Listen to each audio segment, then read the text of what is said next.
একটু খেয়াল করে শুনুন। যদি আপনি চান আপনার মৃত্যুর সময় কালিমা নসিব হোক, তাহলে আপনি এই আমলটি করতে পারেন। একজন শিষ্য হাকিমুল উম্মত আল্লামা আশরাফ আলী থানভী রহমাহুল্লাহ তাআলাকে বলছে যে, শায়েখ, আমার খুবই ভয় হয় যে যদি আমি বেঈমান হয়ে মারা যাই, যদি মৃত্যুর আগ মুহূর্তে আমার কালিমা নসিব না হয়, তাহলে আমার কি হবে? আমি তো বেঈমান হয়ে মারা যাব। আমার রোজা, নামাজ, যাকাত, এই এত এত ভালো আমল, এগুলো তো কোনো কাজেই আসবে না।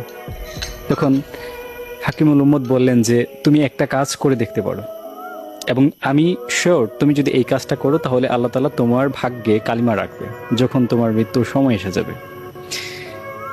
আল্লামা আশরাফ আলী থানভী বললেন যে, তুমি কোনো একটা সময় সালাতুল হাজত পড়ে নেবে 2 রাকাত, এবং পরে তারপর কালিমা শাহাদাত পাঠ করবে এবং আল্লাহর কাছে দোয়া করবে যে, হে